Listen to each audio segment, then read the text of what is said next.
ఓటమి తప్పదు అని అర్థమైన తర్వాత ఏ నాయకుడికైనా ఏ పార్టీకైనా ఆ భయంలోంచి, ఆ నిరాశలోంచి, ఆ నిస్పృహలోంచి వచ్చిన మాటలుగా వాటిని మేము భావిస్తా ఉన్నాం. ఆయన కంటే గట్టిగా, ఆయన కంటే ఇంకా ఆయన భాషలోనే సమాధానం చెప్పే సత్తా మాకుంది.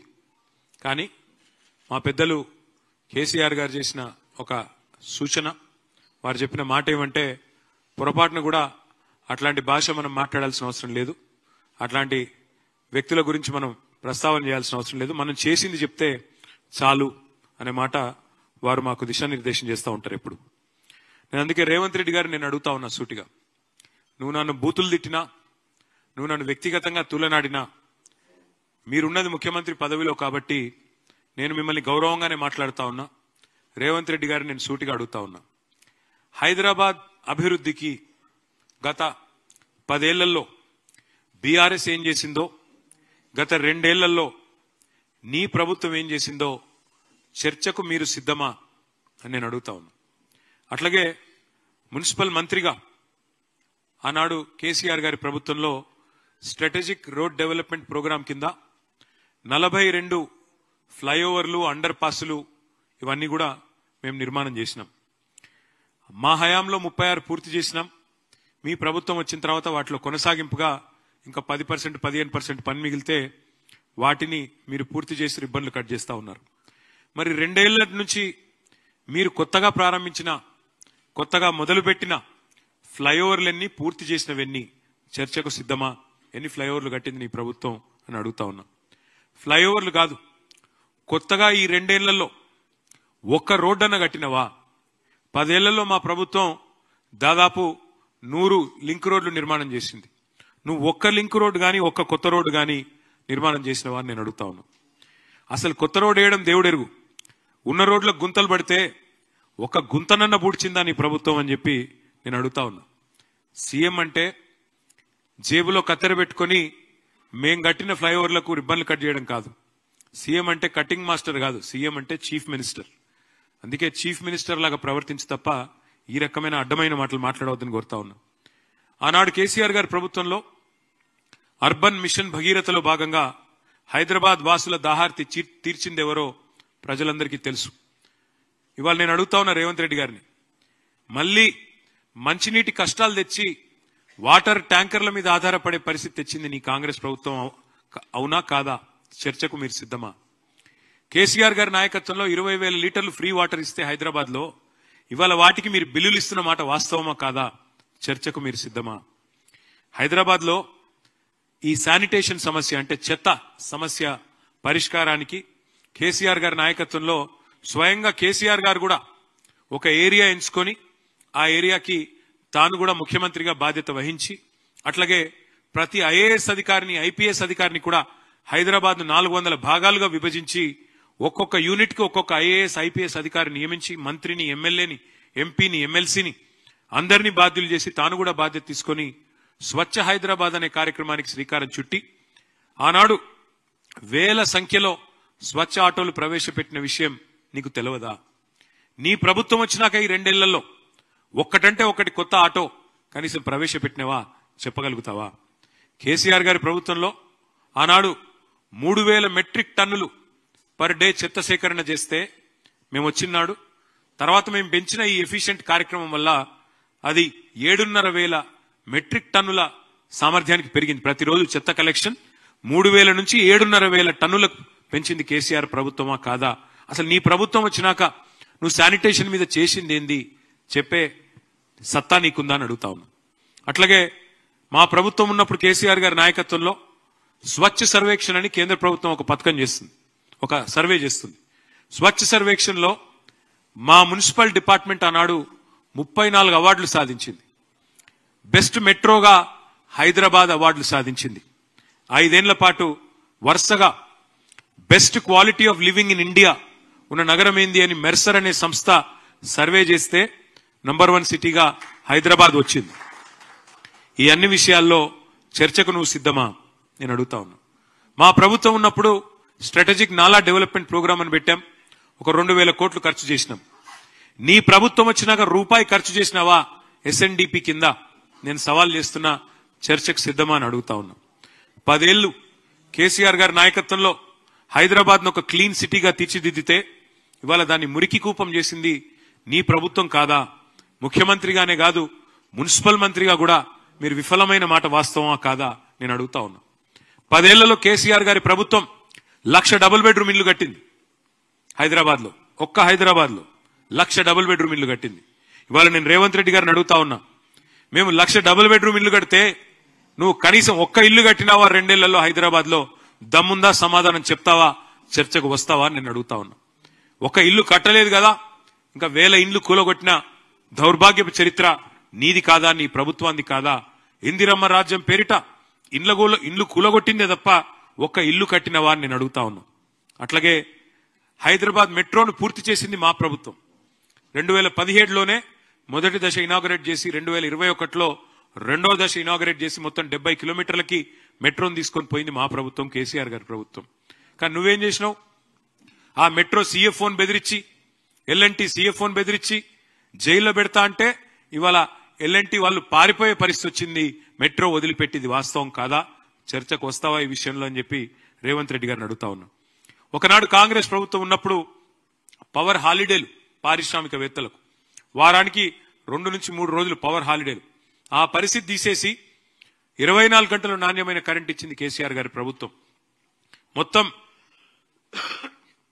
ఒక హైదరాబాద్ లోనే కాదు, రాష్ట్రంలోని అన్ని పట్టణాలు హైదరాబాద్ LED లైట్లు పెట్టి మొత్తం తెలంగాణని దేదీప్యమానం చేసింది మా ప్రభుత్వమా కాదా? ఈ విషయంలో చర్చకు వస్తావా? ఈ 2 ఏళ్లలో నీ ప్రభుత్వం ఒక్క LED లైట్ అన్న ఎక్కడన్నా పెట్టిందా? చర్చకు వస్తావా రేవంత్ రెడ్డి అని నేను అడుగుతా ఉన్నా.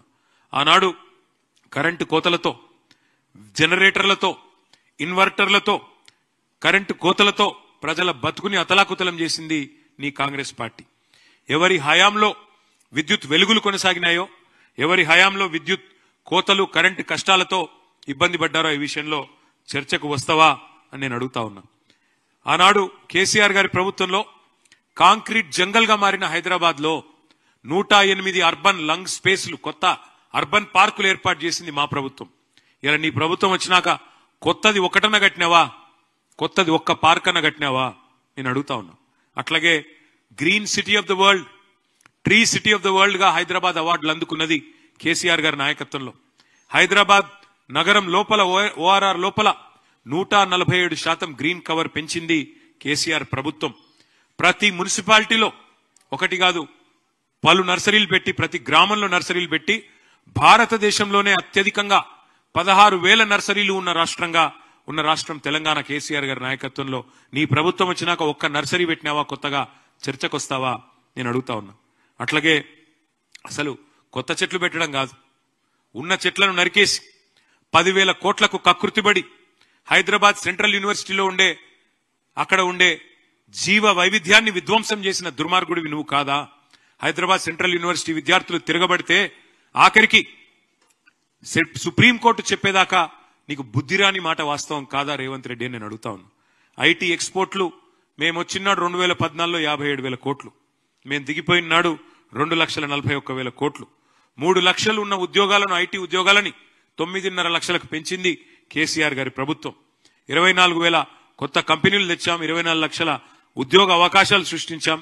నువ్వెన్ని నిజమైన పెట్టుబడులు తెచ్చావో, నువ్వెన్ని పారిపోయేలాగా చేసినావో, నీ బాధ తట్టుకోలేక ఎంతమంది పారిశ్రామికవేత్తలు మీరు తలలకు తుపాకులు పెడుతుంటే పారిపోతున్నారో ఈ విషయంలో చర్చకు సిద్ధమా అని చెప్పి రేవంత్ రెడ్డిని నేను అడుగుతా ఉన్నా. కేసీఆర్ గారి నాయకత్వంలో ఇవాళ నువ్వు రోజు లేస్తే కూర్చుంటున్నా కమాండ్ కంట్రోల్ సెంటర్ కట్టి 10 లక్షల సీసీ కెమెరాలు పెట్టి హైదరాబాద్ లో one of the most safest cities గా తీర్చిదిద్దింది కేసీఆర్ గారి నాయకత్వం మా ప్రభుత్వంలో. మరి నువ్వు వచ్చిన తర్వాత ఇవాళ 41% క్రైమ్ రేటు సైబరాబాద్ లో పెరిగింది. హైదరాబాద్ కమిషనరేట్ పరిధిలో 60% పెరిగింది. నువ్వు వచ్చిన తర్వాత ఇవాళ డే లైట్ మర్డర్లు, డే లైట్ రాబరీలు, పారిశ్రామికవేత్తల తలకు తుపాకులు, ఇది అయిన మాట వాస్తవం కాదా? నీ ప్రభుత్వం ఎంత అధ్వానంగా ఉన్నదో, గన్ కల్చర్ ఇవాళ ఎంత పెరిగిందో నువ్వు వచ్చినాక ఈ విషయంలో చర్చకు వస్తావా? ఆఖరికి నీ ప్రభుత్వం ఎంత దిగజారిపోయింది అంటే, నువ్వు ముఖ్యమంత్రివి, నువ్వే హోంమంత్రివి, కానీ నీకు ఖబర్ లేదు. మహారాష్ట్రలోని ముంబై పోలీసు వాళ్ళు వచ్చి హైదరాబాద్ లో ఉండే చెర్లపల్లిలో 12,000 కోట్ల డ్రగ్స్ పట్టుకున్నారంటే నువ్వు నీ హోంమంత్రిత్వ శాఖ నీ డీజీపీ ఏం చేస్తున్నారు? ఎంత అధ్వానంగా ఈ రాష్ట్రంలో శాంతి భద్రతల నిర్వహణ ఉంది, ఎంత విచ్చలవిడిగా డ్రగ్ కల్చర్ నీ గవర్నమెంట్ వచ్చినాక పెరిగింది. 12,000 కోట్ల డ్రగ్స్ దొరికినాయి చెర్లపల్లిలో అంటే దానికి నీకు బాధ్యత లేదా, నీకు సిగ్గు లేదా అని నేను అడుగుతా ఉన్నా. అదే హైదరాబాద్ 10 ఏళ్ల బీఆర్ఎస్ పాలనలో ఎట్లా సేఫ్ సిటీగా మారింది, నువ్వు ఎట్లా క్రైమ్ సిటీగా మార్చినామో తేల్చుకుందాం. చర్చ ఎప్పుడు పెడతావో పెట్టు. చెత్త సిటీగా ఎవరు చేసినారు, ఇప్పుడు చెత్త ఎవరిది, సత్తా ఎవరిదో తేల్చుకుందాం. చర్చకు రా. మనం ఎంతసేపు వ్యక్తిగత దూషణలు, తూకిత్తా అంటే మైకిత్తా కాదు. నువ్వు నిజాయితీ పరుడు అయితే చర్చకు రా. ప్లేసు నీ ఇష్టం, టైం నీ ఇష్టం, డేట్ నీ ఇష్టం. నువ్వు రమ్మంటే పక్కనే కమాండ్ కంట్రోల్ సెంటర్కి వస్తా. లేదు నా జూబ్లీహిల్స్ ప్యాలెస్ కేరా అంటే జూబ్లీహిల్స్ ప్యాలెస్కి వస్తా. కాదు గాంధీ భవన్ రమ్మంటే అక్కడికి కూడా వస్తా. లేదా అసెంబ్లీ పెడతావో పెట్టు, అసెంబ్లీలో అయినా సరే మొత్తం రాష్ట్ర ప్రజలు చూస్తారు. దేనికైనా మేము రెడీ. కేసీఆర్ గారి శిష్యులుగా తప్పకుండా అన్ని విషయాలు కూడా అన్ని తేటతెల్లం చేస్తాం, ప్రజల ముందు పెడతామని చెప్పి కూడా నేను విజ్ఞప్తి చేస్తా ఉన్నా. ఇక మొన్నటి నుంచి ముఖ్యమంత్రి గారు ఆయన శిష్య బృందం ఒకటే పట్టుకున్నారు. జూబ్లీహిల్స్ లేదు, అభివృద్ధి కాలేదు, మేమేదో చేస్తాం, మాకు అవకాశం ఇవ్వండి అని ఉదరగొట్టే ఉపన్యాసాలు ఇస్తున్నారు. అందుకే జూబ్లీహిల్స్ లో 10 ఏళ్లలో కేసీఆర్ గారి నాయకత్వంలో స్వర్గీయ మాగంటి గోపీనాథ్ గారు ఎమ్మెల్యేగా ఉన్నప్పుడు నేను మున్సిపల్ మంత్రిగా, మా సహచర మంత్రివర్యులు ఆనాడు సనత్ నగర్ శాసనసభ్యులు అన్న శ్రీనివాస్ యాదవ్ గారు, అట్లాగే మా పద్మరావు గారు, మా మహమూద్ అలీ గారు, మేమందరం కలిసి హైదరాబాద్ లో ముఖ్యంగా జూబ్లీహిల్స్ లో ఏం చేసినామో, ఎందుకంటే ఎప్పుడైనా జవాబుదారీతనంతో ఏ పార్టీ అయినా ఉండాలి. ఇవాళ మేము ఈ రిపోర్ట్ ప్రజల ముందు పెడుతున్నాం, మీడియా ద్వారా ప్రజల ముందు పెడుతున్నాం. ఈ రిపోర్ట్ ఇంటింటికి కూడా పంపిస్తాం. ఇందులో తప్పులుంటే దయచేసి మీడియాను కూడా నేను అడుగుతా ఉన్నాం, ఎత్తి చూపండి. తప్పులుంటే మేము దేనికైనా మేము రెడీ అని కూడా నేను చెప్తా ఉన్నాం. We will start the presentation. ఇప్పుడు ప్రెజెంటేషన్ స్టార్ట్ చేస్తాం. 2014 నుంచి 23 వరకు, అంటే మేము 9.5 ఏళ్లు ప్రభుత్వంలో ఉన్నాం. దాన్ని ఏ రకంగా ముందుకు తీసుకొని పోయినామో నేను చెప్పే ప్రయత్నం నేను చేస్తా. మొత్తం మా 9.5 ఏళ్ల ప్రభుత్వంలో ఒక్క జూబ్లీహిల్స్ నియోజకవర్గమే ఇది నేను చెప్పేది, హైదరాబాద్ కాదు. ఒక్క జూబ్లీహిల్స్ నియోజకవర్గానికే 2,12,862 మందికి లాభం చేకూరుస్తూ మొత్తం బీఆర్ఎస్ ప్రభుత్వం కేసీఆర్ గారి నాయకత్వంలో స్వర్గీయ మాగంటి గోపీనాథ్ గారి చొరవతో, మా సహచర మంత్రివర్యుల చొరవతో ఖర్చు చేసింది మొత్తం 5,328 కోట్లు. లబ్ధిదారులు 2,12,862. ఇక్కడ మీకు వివరంగా నేను ఒక్కొక్క సెక్టర్ కూడా చెప్పే ప్రయత్నం చేస్తా. అన్నిటికన్నా ముఖ్యమైనది హైదరాబాద్ లాంటి మహానగరంలో ప్రజా రవాణా. అది పబ్లిక్ ట్రాన్స్పోర్ట్ కావచ్చు, అట్లాగే రోడ్స్ కావచ్చు, అట్లాగే ఫ్లైఓవర్లు కావచ్చు, మెయింటెనెన్స్ కావచ్చు, వాటికి సంబంధించి ఒక మెట్రో హైదరాబాద్ మహానగరంలో ఏదైతే కేసీఆర్ గారి నాయకత్వంలో మనం నిర్మాణం చేసుకున్నామో, జూబ్లీహిల్స్ నియోజకవర్గ పరిధిలో మొత్తం మీరు చూసినట్టయితే అమీర్పేట నుంచి యూసుఫ్ గూడ దాకా మొత్తం చూస్తే మెట్రో రైలు జూబ్లీహిల్స్ లో 8.4 కిలోమీటర్స్. అందులో అమీర్పేట నుంచి యూసుఫ్ గూడ 2.8 కిలోమీటర్స్, పంజగుట్ట నుంచి భరత్ నగర్ దాకా 5.6 కిలోమీటర్స్. ఒక మెట్రో మీద మనం చేసిన ఖర్చు 1,722 కోట్లు. 1,722 కోట్లు. అట్లాగే కాంప్రిహెన్సివ్ రోడ్ మేనేజ్మెంట్ ప్రోగ్రామ్ కింద సిఆర్ఎంపీ కింద మరి ఎంపిక చేసిన ముఖ్యమైన రహదారులన్నింటినీ కూడా జూబ్లీహిల్స్ నియోజకవర్గంలో 408 కోట్ల రూపాయలతో అభివృద్ధి చేయడం జరిగింది కేసీఆర్ గారి ప్రభుత్వంలో. అట్లాగే ఎస్ఆర్డిపి కింద స్ట్రాటజిక్ రోడ్ డెవలప్మెంట్ ప్రోగ్రామ్ కింద మరి షేక్పేట్ ఫ్లైఓవర్ ఎప్పటి నుంచో కల ఆ ప్రాంతంలో 333 కోట్ల రూపాయలతో దాన్ని కూడా నిర్మించింది కేసీఆర్ ప్రభుత్వం. అయితే ఇక్కడ ముఖ్యమైన పాయింట్ నేను చెప్పాలి, 2,463 కోట్లు మేము చేసిన ఖర్చు. కానీ మీరు గుర్తుపెట్టుకోవాల్సిన ముఖ్యమైన పాయింట్ ఏంటి అంటే, ప్రతి దానికి కూడా ఒక ఇన్వెస్ట్మెంట్ ₹1 ప్రభుత్వం పెడితే దానివల్ల ఒనగూరిన ప్రయోజనం ఎంత అనేది ఆలోచించాలి.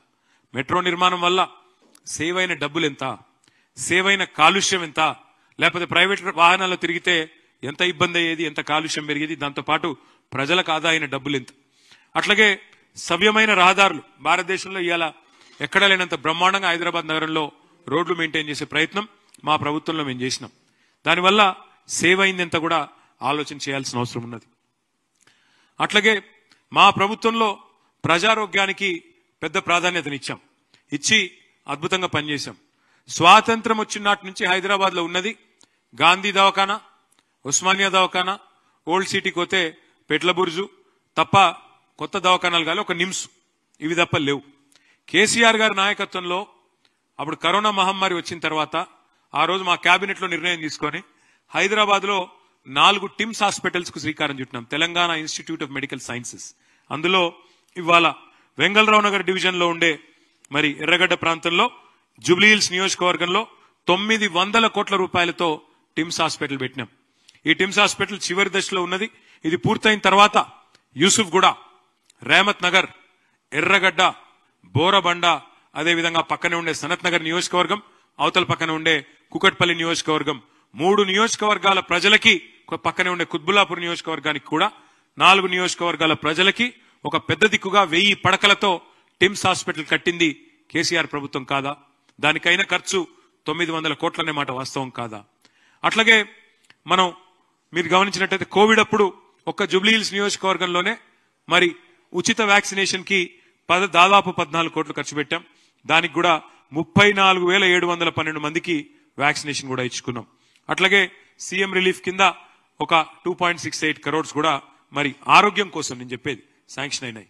దాంతో పాటు ఆరోగ్యం విషయంలో ఇంకా కూడా ఆరోగ్య లక్ష్మి పథకం కింద ఒక 98 లక్షలు, కేసీఆర్ కిట్ కింద 3,340 మంది లబ్ధిదారులకి 73 లక్షలు, న్యూట్రిషన్ కిట్ల కింద 14 లక్షలు, కంటి వెలుగులో 23,595 లబ్ధిదారుల కోసం 55 లక్షలు, మొత్తం నగరం అంతా 350 బస్తీ దవాఖానాలు పెడితే ఒక్క జూబ్లీహిల్స్ లో 13 బస్తీ దవాఖానాలు పెట్టింది కేసీఆర్ గారి ప్రభుత్వం.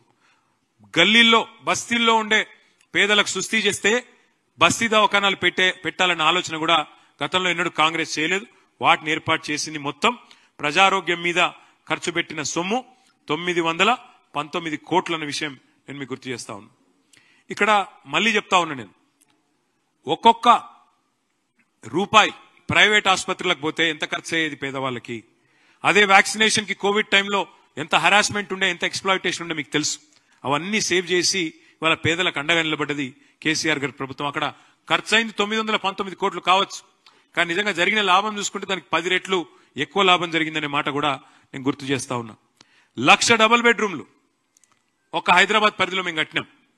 ఒక్కొక్క నియోజకవర్గానికి 3,600 మంది లబ్ధిదారులు. ఎందుకంటే 24 నియోజకవర్గాలు మొత్తం గ్రేటర్ హైదరాబాద్ పరిధిలో ఒక్కొక్క నియోజకవర్గానికి 3,600 మంది లబ్ధిదారులను ఎంపిక చేసి వారికి అందజేసినాం. మొత్తం కలిపి ఒక్క జూబ్లీహిల్స్ నియోజకవర్గానికే 324 కోట్లకు అక్కడ మా గోపీనాథ్ గారు, మా తలసాని గారు అక్కడ రేమత్ నగర్ లో కట్టిన ఇండ్లు వాటిని ఇనాగరేట్ చేసినారు. మిగతా వాళ్ళకి కొల్లూరులో ఇంకా వేరే చోట్ల కూడా ఆ 3,600 మంది లబ్ధిదారులకి మేము అందించిన వ్యవహారం. అయితే ఇక్కడ ఒక ముఖ్యమైన పాయింట్ నేను చెప్పాలా.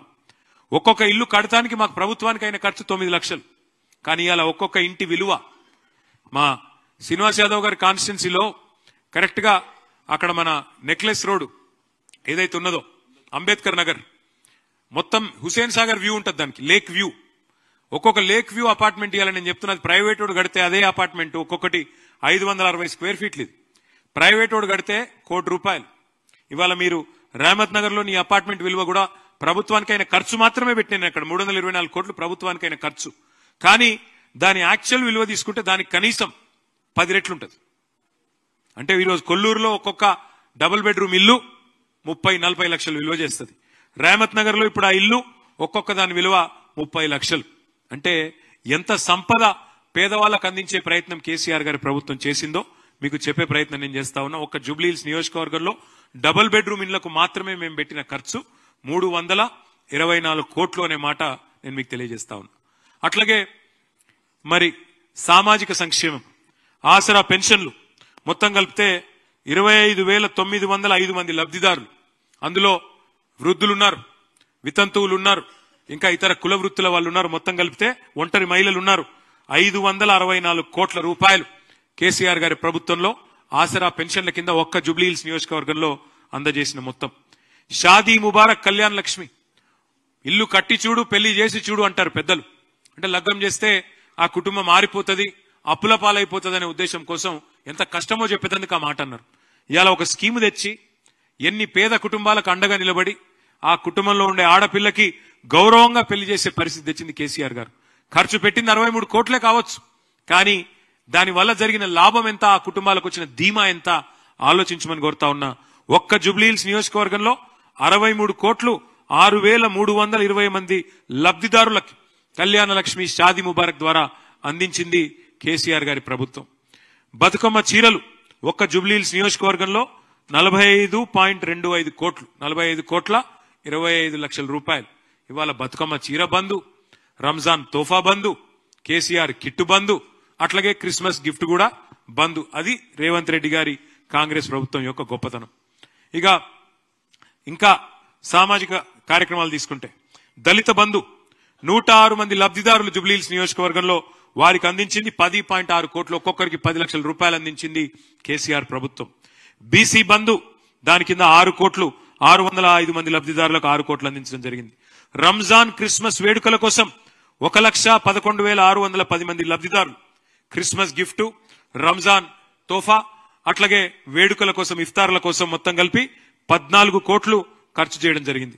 అన్నపూర్ణ క్యాంటీన్లు హైదరాబాద్ లో ఉండే గరీబోళ్లకు, హైదరాబాద్ లో ఉండి 3 పూటలు పనిచేసుకునే కార్మికుల కోసం ప్రవేశపెట్టిన అద్భుతమైన పథకం అన్నపూర్ణ. దానికి మా పార్టీ నాయకుల పేర్లు పెట్టుకోలేము, అన్నపూర్ణ అని పెట్టినాం, దేవత పేరు పెట్టినాం. రేవంత్ రెడ్డి వచ్చినాక అన్నపూర్ణ కూడా తీసేసి దాని పేరు ఇందిరమ్మ క్యాంటీన్ అని పెట్టుకున్నాడు. పేరు మార్చింది తప్ప అక్కడ మారిందేమీ లేదు, ఇంకా అన్నం క్వాలిటీ దెబ్బతిన్నది. దానికి కూడా ఖర్చు పెట్టింది 2 కోట్ల రూపాయలు ఒక్క జూబ్లీహిల్స్ కాన్స్టిట్యున్సీలో మాత్రమే. మొత్తం ఆ రకంగా సంక్షేమానికి ఒక్క జూబ్లీహిల్స్ నియోజకవర్గంలో ఖర్చు పెట్టింది 705 కోట్లు.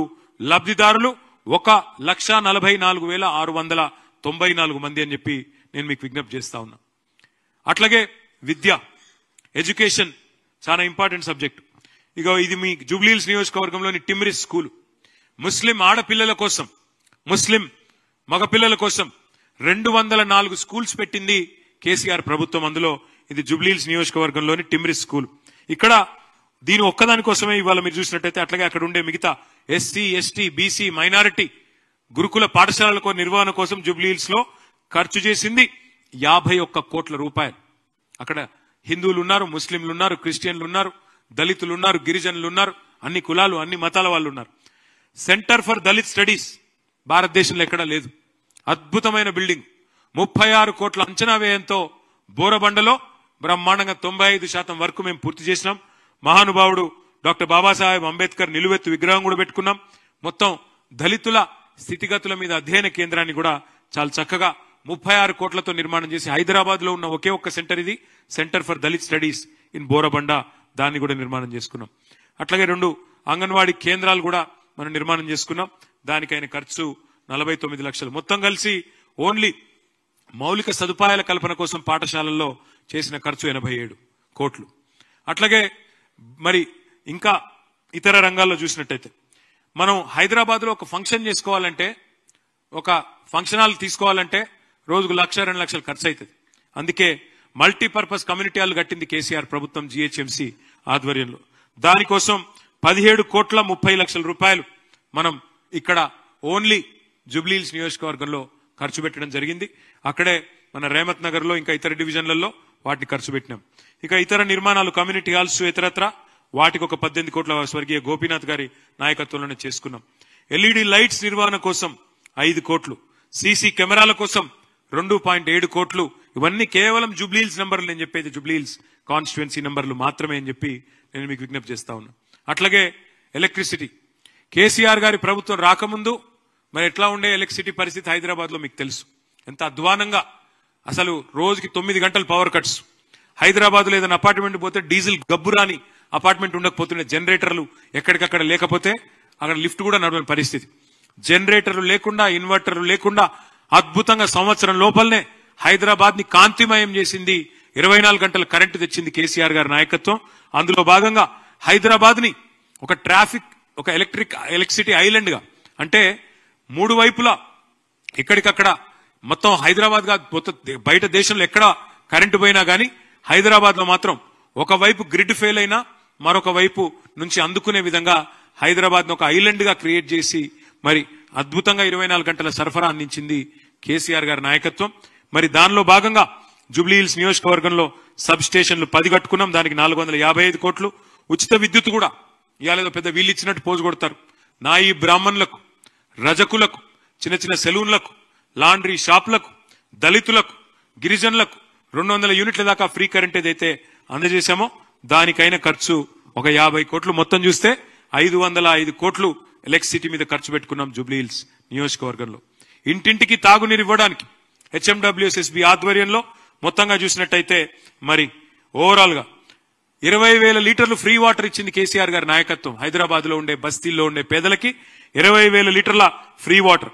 దానికైన ఖర్చు మొత్తం 15,000 కనెక్షన్లకు 30 కోట్లు. అట్లాగే కొత్త రిజర్వాయర్ల నిర్మాణానికి, పైప్ లైన్ల నిర్మాణానికి మొత్తం జూబ్లీహిల్స్ నియోజకవర్గంలో 9.5 ఏళ్లలో చేసిన ఖర్చు 150 కోట్లు.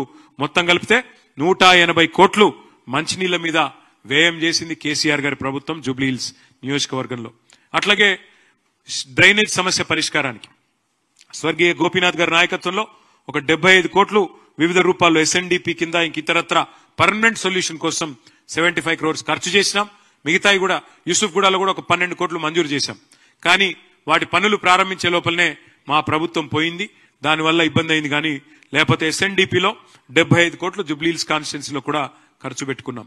అట్లాగే పర్యావరణం, పచ్చదనం, పార్కులు, వాటి నిర్వహణ మీరు చూసినట్టయితే పార్కుల సుందరీకరణ, వాటి కోసమే దాదాపు జూబ్లీహిల్స్ లోని కళ్యాణ్ నగర్ లో ఇతర ప్రాంతాల్లో 20 కోట్లు ఖర్చు పెట్టుకున్నాం. తర్వాత మెయింటెనెన్స్, డిజాస్టర్ రెస్పాన్స్ ఫోర్స్ అని పెట్టిందే కేసీఆర్ గారి ప్రభుత్వం. ఆనాడు ఏ సిటీకి లేని విధంగా డిఆర్ఎఫ్ పెట్టింది కేసీఆర్ ప్రభుత్వం.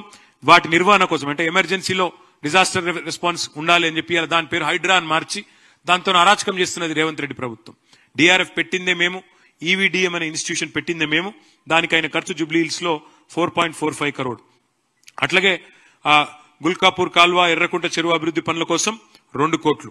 షేక్పేట పక్కనే ఉండే మల్కం చెరువు, పేరుకు అది కొద్దిగా బయట ఉంటది షేర్లింగంపల్లికి, కానీ మల్కం చెరువు డెవలప్మెంట్ కూడా దాదాపు 35 కోట్లు ఖర్చు పెట్టింది కేసీఆర్ గారి ప్రభుత్వం.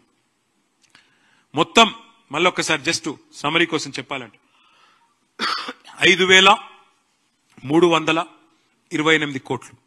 నేను సవాల్ చేస్తున్న రేవంత్ రెడ్డి గారిని, కాంగ్రెస్ పార్టీని, మీ 2 ఏళ్లలో మీరు పెట్టిన ఖర్చు ఎంతో జూబ్లీహిల్స్ నియోజకవర్గం మీద మీరు కూడా చర్చకు రండి. బహిరంగ చర్చ పెడదాం. సోమాజీ కూడా ప్రెస్ క్లబ్ లో పెడతావా, ఎక్కడ పెడతావో పెట్టు. These are the numbers. ఇది చూపెట్టి మేము ఓటు అడుగుతున్నాం. 10 ఏళ్లలో మేము చేసిన పని ఇది. 10 ఏళ్లలో జూబ్లీహిల్స్ లో మేము పెట్టిన ఖర్చు ఇది. లబ్ధిదారులు 2,12,862 మంది. మా మాగంటి గోపీనాథ్ మా ఎమ్మెల్యేగా చేసిన పని ఇది. మా తలసాని శ్రీనివాస్ యాదవ్ మంత్రిగా చేసిన పని ఇది. మున్సిపల్ మంత్రిగా నేను చేసిన పని ఇది. మేము ఇది చూపెట్టి ఓటు అడుగుతున్నాం. నువ్వు 2 ఏళ్లలో ఏం చేసినావో చెప్పు. 2 ఏళ్లలో ఏ సెక్టర్కి ఎంత ఖర్చు చేసినావో చూపెట్టు. దేని మీద ఎన్ని పైసలు ఖర్చు పెట్టినావో చూపెట్టు. జూబ్లీహిల్స్కి ఏం చేసినావు, హైదరాబాద్కి ఏం చేసినావు చూపెట్టి ఓటు అడుగుమని రేవంత్ రెడ్డి నేను అడుగుతా ఉన్నా. ఇది స్థూలంగా మరి మొత్తంగా ఓవరాల్ కార్యక్రమం.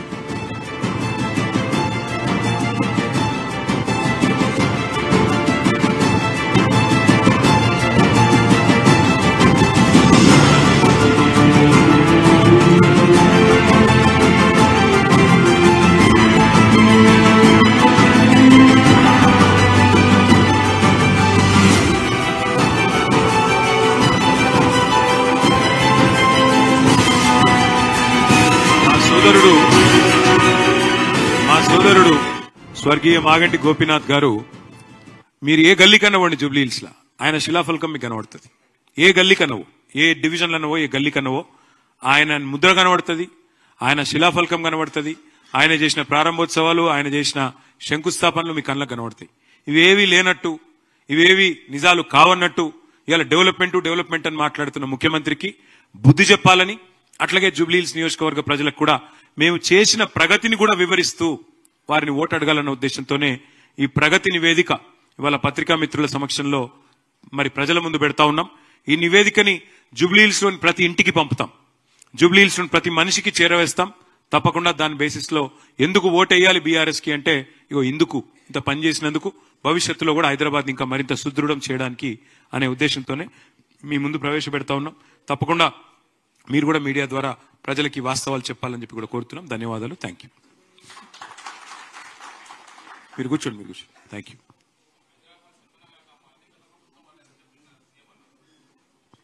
హైదరాబాద్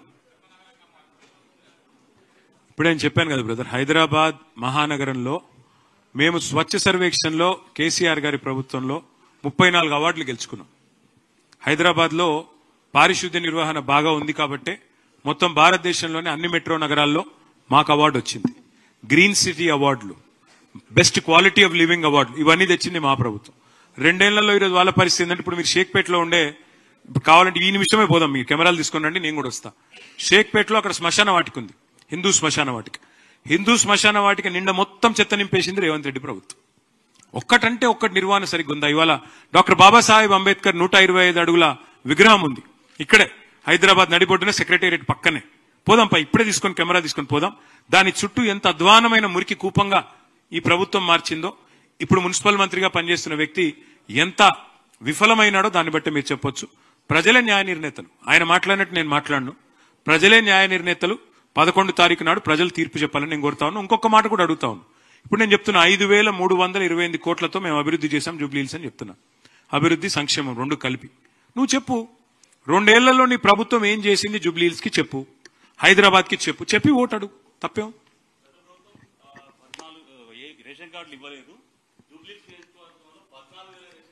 ఇప్పుడు రేవంత్ రెడ్డి గారు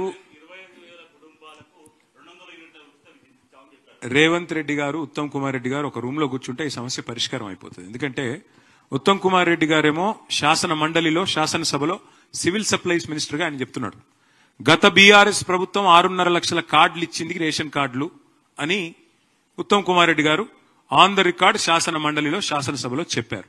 కావాలంటే మీరు కూడా రికార్డు తెప్పించుకోవచ్చు, ఉంది. మరి రేవంత్ రెడ్డి గారు అబద్ధం చెప్తున్నాడా, నిజం చెప్తున్నాడు? ఎందుకంటే ఆయన మంత్రి 6.5 లక్షల కార్డులు, ఆయన మంత్రి మండలిలో పనిచేసే పౌర సరఫరాల మంత్రి చెప్తున్నాడు 6.5 లక్షల కార్డులు కేసీఆర్ ప్రభుత్వం ఇచ్చింది అని చెప్తున్నాడు. మరి రేవంత్ రెడ్డి అబద్ధం చెప్తుండా, ఆయన మంత్రి అబద్ధం చెప్తున్నా? వాళ్ళిద్దరూ దగ్గర కూర్చొని తేల్చుకుంటే మంచిది. రేషన్ కార్డులు ఇవ్వడం గొప్ప పని అని మేము అనుకోలేదు. అదో గొప్ప ముచ్చట, చాలా ఇంటర్నేషనల్ ముచ్చట, అదే గొప్ప పని, అంతకంటే గొప్ప పని అందుకే మేము దాన్ని చెప్పకుండా చేసేసినాం. రొటీన్ గా అధికారులతో చేసినాం. మా ఎమ్మెల్యేలు కూడా చాలా మందికి అందులో భాగస్వామ్యం కూడా మేము కల్పించలే. రొటీన్ గా మీ సేవ ద్వారా ఇచ్చేసినాం. కానీ వీళ్ళేందంటే వీళ్ళ బతుకులకు అదే గొప్ప పని, అంతకంటే పెద్ద గొప్ప పని లేదు. కాబట్టి రేషన్ కార్డులు ఇచ్చడం అనేది కూడా గొప్ప పని లాగా చెప్పుకుంటున్నారు. అది వాళ్ళ భావదారిద్ర్యం. మేము చేయగలిగేదండి. కాంగ్రెస్ నహీ తో ముసల్మాన్ నహీ, నిన్న విన్నాను నేను. ఈ భ్రమలకెళ్లి ముఖ్యమంత్రి గారు ఎంత తొందరగా బయటకు వస్తే, ఆయన అజ్ఞానాన్ని ఎంత తొందరగా వదిలించుకుంటే అంత మంచిది. డాక్టర్ బాబాసాహెబ్ అంబేద్కర్ రాసిన రాజ్యాంగంలో ఆర్టికల్ 25 నుంచి 28 దాకా స్పష్టంగా అందులో రాసినది, ఎవరు ఏ ధర్మాన్ని ఆచరించాలనుకుంటే ఆ ధర్మాన్ని ఆచరించవచ్చు. ఎవరు ఏ మతాన్ని, ఎందుకంటే we are secular country, as per constitution we are secular country.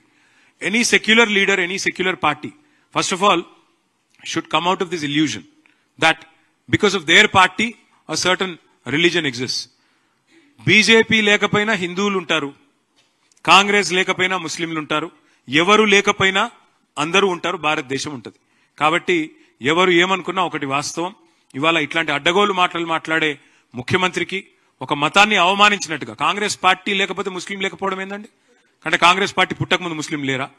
Congress party almost చచ్చిపోయింది, మొత్తం చచ్చిపోయాక కూడా ముస్లింలు ఉండరా?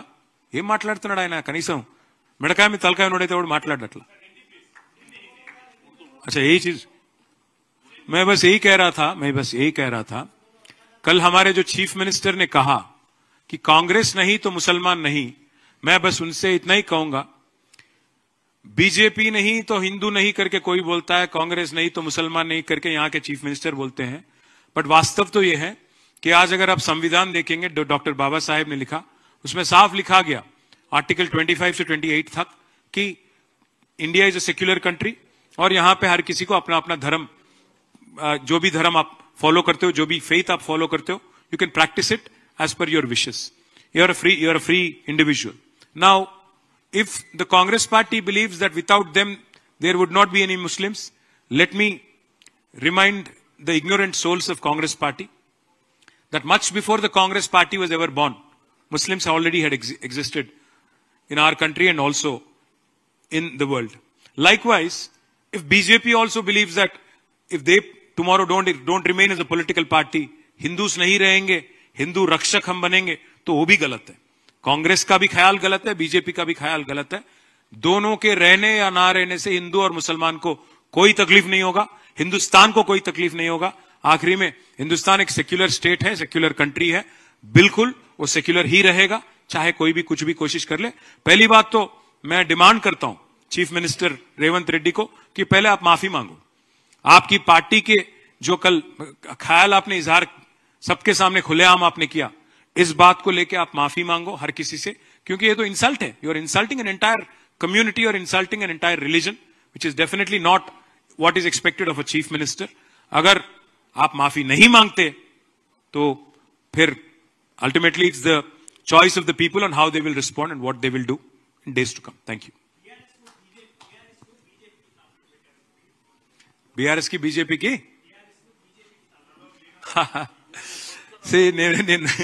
నేనేమంటా అంటే మీరు ఒకటి చెప్పండి, ఇంతకంటే దృఢమైన బలం ఛోటేబాయ్ బడేబాయ్ బంధం ఎంత దృఢంగా ఉందంటే, ఛోటేబాయ్ వాళ్ళ బమ్మర్దికేమో బడేబాయ్ కాంట్రాక్ట్ ఇస్తాడు. ఛోటేబాయ్ బమ్మర్దికి 1150 కోట్ల కాంట్రాక్టు బడేబాయ్ ఇస్తాడు. బడేబాయ్ ఎంపీకేమో ఛోటేబాయ్ 1350 కోట్ల కాంట్రాక్ట్ ఇస్తాడు. ఛోటేబాయ్ మంత్రివర్గంలోని మంత్రి మీద ఈడీ రైడ్ అవుతుంది సంవత్సరం కింద. మరి బడేబాయ్ ఇప్పటి వరకు కేసు పెడతలేడు, సంవత్సరం తర్వాత కూడా కనీసం ప్రెస్లకు వెళ్ళి బయటికి చెప్తలేడు. ఛోటేబాయ్ ఏం చేసిండు, బడేబాయ్ ఇషారా మీదకెళ్ళి సిబిఐకి అప్పచెప్పిండు కాళేశ్వరం. సిబిఐని రాహుల్ గాంధీ ఏమో బూతులు తిడతాడు, మరి రేవంత్ రెడ్డి ఏమో సిబిఐకి అప్పచెప్తున్నాడు. ఇంతకంటే ఛోటేబాయ్ బడేబాయ్ బంధానికి నిదర్శనం ఏం కావాలి మీకు? ఇంకొక మాట నేను అడిగేది, వక్ఫ్ అమెండ్మెంట్ బిల్లు పార్లమెంట్ లో బీజేపీ ప్రవేశపెట్టింది. మేము దాన్ని వ్యతిరేకించినాం, వ్యతిరేకంగా ఓటేసినాం. రాజ్యసభలో మాకు 4 ఓట్లుంటే 4 వ్యతిరేకంగా వేసినాం. మొత్తం అయినప్పటికీ బీజేపీకి బలం ఉంది కాబట్టి, ఎన్డీఏకి బలం ఉంది కాబట్టి వాళ్ళు బిల్లు పాస్ చేసిండ్రు.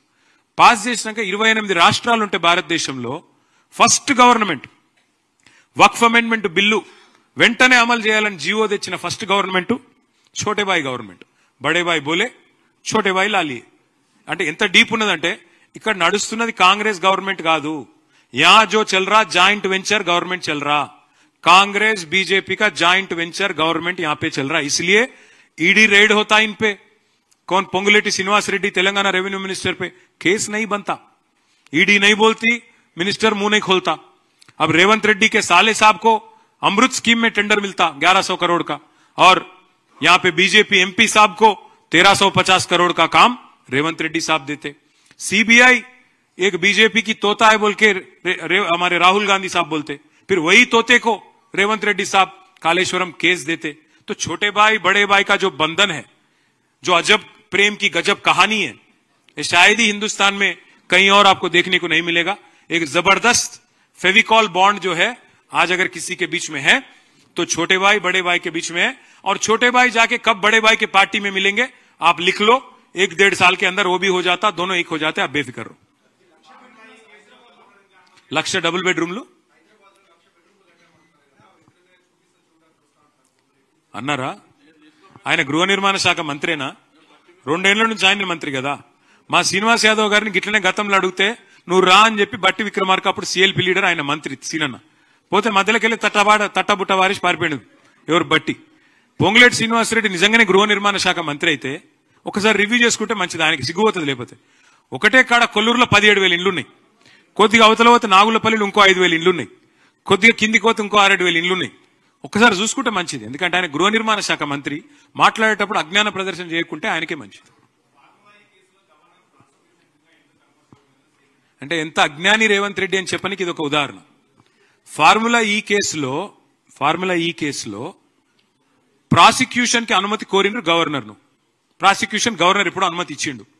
ప్రాసిక్యూషన్ కి అనుమతి ఇచ్చుడు అంటే ఏంది? నన్ను ప్రాసిక్యూట్ చేయమనే కదా. ఇక మళ్ళీ ఛార్జ్ షీట్ వేసినాక మళ్ళీ ఆయన దగ్గరికి ఎందుకు పోవాలి? అసలు విషయం లేదు కాబట్టి, ఛార్జ్ షీట్ లో అసలు విషయమే లేదు కాబట్టి, అదొక తుపేలు లొట్టపీస్ కేసు కాబట్టి దాన్ని ఏం చేసిండు? తీసుకుపోయి మళ్ళీ గవర్నర్ దగ్గర పెట్టినట్టు పెట్టిండు. దమ్ముంటే రా, అరెస్ట్ చేయి, నేను వద్దంటున్నా. ఏం చేసినో తప్పు, రా ముంగటికి రా. నేను మళ్ళా చెప్తున్నా, రేవంత్ రెడ్డి నువ్వు మగవను అయితే, మగ పుట్టుక ఉడితే జరావురు, మగ పుట్టుక ఉడితే రేవంత్ రెడ్డి అనేటోడు నేను అడుగుతున్నా, దా లైవ్ కెమెరాల ముంగట కూర్చుందాం, నాకో లై డిటెక్టర్ టెస్ట్, నీకో లై డిటెక్టర్ టెస్ట్ పెట్టుకుందాం. ఏసీబీ ఎంక్వైరీ నీ మీద ఉంది, నా మీద ఉంది, ఇద్దరం అది పెట్టుకుందాం, కూర్చుందాం. ఎవడు నిజాయితీ పరుడో ఎవడు దొంగనో మొత్తం దేశం చూస్తుంది. దా మగవను అయితే మగ పుట్టుక ఉడితే రా అని చెప్పి రేవంత్ రెడ్డిని సవాల్ చేస్తున్నా. ఓకేనా? Thank you. హాయ్ అండి, నేను మీ కార్తికేయ. టీఎఫ్సీసీ లైవ్ ఛానల్ని లైక్ చేయండి, షేర్ చేయండి, సబ్స్క్రైబ్ చేసుకోండి. This is Nikhil. టీఎఫ్సీసీ ఛానల్ని ఎంకరేజ్ చేయండి, లైక్ చేయండి, subscribe. Hello, this is heroine Alekhya Angel. TFCC live ఛానల్ని లైక్ చేయండి, షేర్ చేయండి, సబ్స్క్రైబ్ చేయండి. టీఎఫ్సీసీ ఛానల్ని లైక్ చేయండి, షేర్ చేయండి, సబ్స్క్రైబ్ చేయండి. నేను మీ హీరోయిన్ మౌర్యాని. Thank you. అందరికీ నమస్కారం, నేను మీ Geetha Madhuri. TFCC live like చేయండి, షేర్ చేయండి, సబ్స్క్రైబ్ చేయండి. హాయ్ అందరికీ నమస్కారం, నేను మీ Madhupriya. Please like, share, subscribe to TFCC live. Please subscribe TFCC channel. Like చేయండి, షేర్ చేయండి. టీఎఫ్సీసీ ఛానల్ని లైక్ చేయండి, షేర్ చేయండి, సబ్స్క్రైబ్ చేయండి. Hi, please subscribe TFCC. Hello, this is your all Sipligunj. Please do subscribe TFCC live channel. Thank you so much. Please do subscribe to TFCC live channel and like, share and subscribe చేయండి. Hi, నేను మీ Vijay Shankar. TFCC channel do subscribe, like చేయండి, share చేయండి. Thank you. నమస్తే, నేను మీ Karthika. TFCC ఛానల్ని share చేయండి, లైక్ చేయండి, సబ్స్క్రైబ్ చేయండి. అందరికీ నమస్కారం, I'm your favourite actress Ankita Maharana. Like చేయండి, షేర్ చేయండి, సబ్స్క్రైబ్ చేయండి. TFCC live. Love you all. TFCC live ఛానల్ని లైక్ చేయండి, సబ్స్క్రైబ్ చేయండి. అందరికీ నమస్కారం, టీఎఫ్సీసీ లైవ్ లైక్ చేయండి, షేర్ చేయండి, సబ్స్క్రైబ్ చేయండి. నీ heroine Srujitha Ghosh. Thanks to all of you. Hi, నేను మీ లావణ్య. మన టీఎఫ్సీసీ లైవ్ ఛానల్కి సబ్స్క్రైబ్ చేసుకోండి. అలాగే ఇందులో అప్లోడ్ చేసే ప్రతి వీడియోను లైక్, షేరింగ్గా కామెంట్ చేస్తూ ఉండండి. అలాగే ఇక్కడ కనిపించే ఈ బెల్ ఐకాన్ని మీరు ఇలా క్లిక్ చేసినట్లయితే ఇందులో అప్లోడ్ చేసిన ప్రతి వీడియో నోటిఫికేషన్స్ మీకు వచ్చేస్తాయి. Hi, this is Poojitha. Please subscribe to TFCC YouTube channel. Hi అండి, నేను మీ అనుశ్రీ. మన టీఎఫ్సీసీ లైవ్ ఛానల్ని లైక్ చేయండి, షేర్ చేయండి, అలాగే సబ్స్క్రైబ్ చేయండి. ఇది TFCC live. Like, share, subscribe చేయండి. Zia Noorin Shari. Bye. Please subscribe to TFCC. Hi, నేను మీ Saptagiri. Please subscribe TFCC. Hi everybody, యూట్యూబ్లో సబ్స్క్రైబ్ చేయండి, వ్యూ చేయండి, ఫాలో చేయండి for all news about Telugu film.